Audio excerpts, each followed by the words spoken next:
Aujourd'hui, on s'intéresse aux articles, ces petits mots placés devant les noms. Ils semblent faciles, mais on se trompe souvent entre le « un », « du » ou « des ».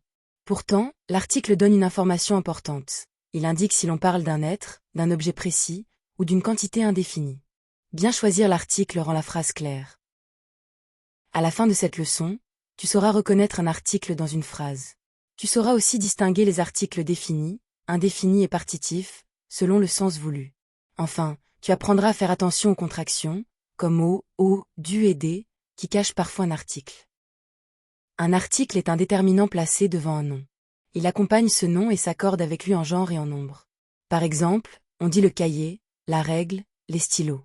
L'article aide donc à savoir si le nom est masculin ou féminin, singulier ou pluriel. Il existe plusieurs familles d'articles.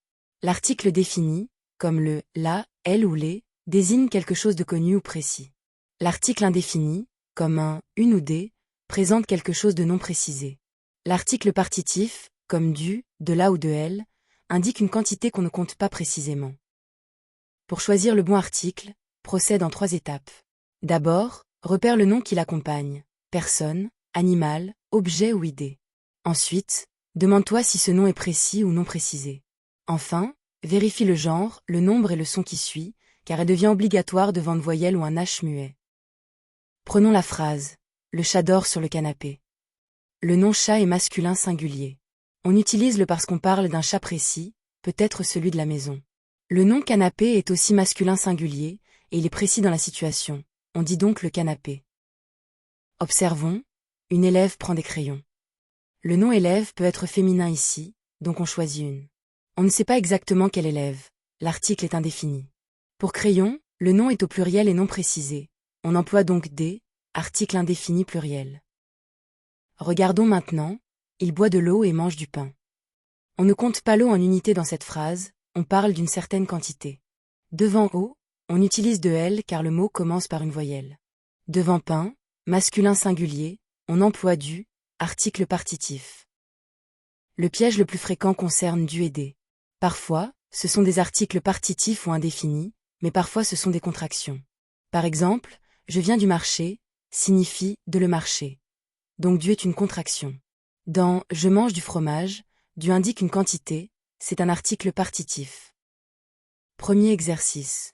Dans la phrase, la maîtresse distribue des cahiers. Repère les articles et indique leur famille.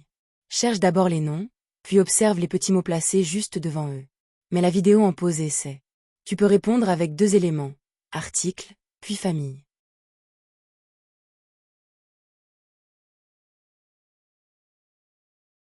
Correction.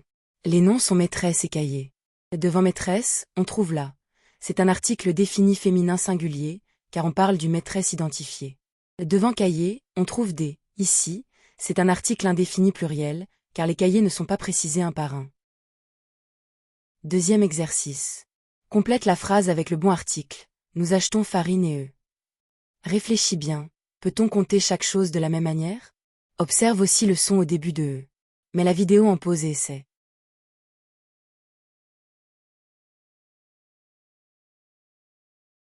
Correction. On écrit « Nous achetons de la farine et des œufs ». Farine désigne ici une quantité non comptée précisément. On utilise l'article partitif de la. Œufs est un nom pluriel que l'on peut compter, mais la phrase ne précise pas lesquels. On emploie des, article indéfini pluriel. Troisième exercice. Dans la phrase « Les élèves vont au musée », trouve l'article défini et explique la forme au. Attention, au n'est pas simplement un article écrit autrement, il vient d'une contraction. Mets la vidéo en pause et essaie.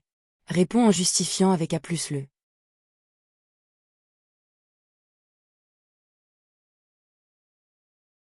Correction. Dans « Les élèves », les est un article défini pluriel, car il accompagne le nom élève.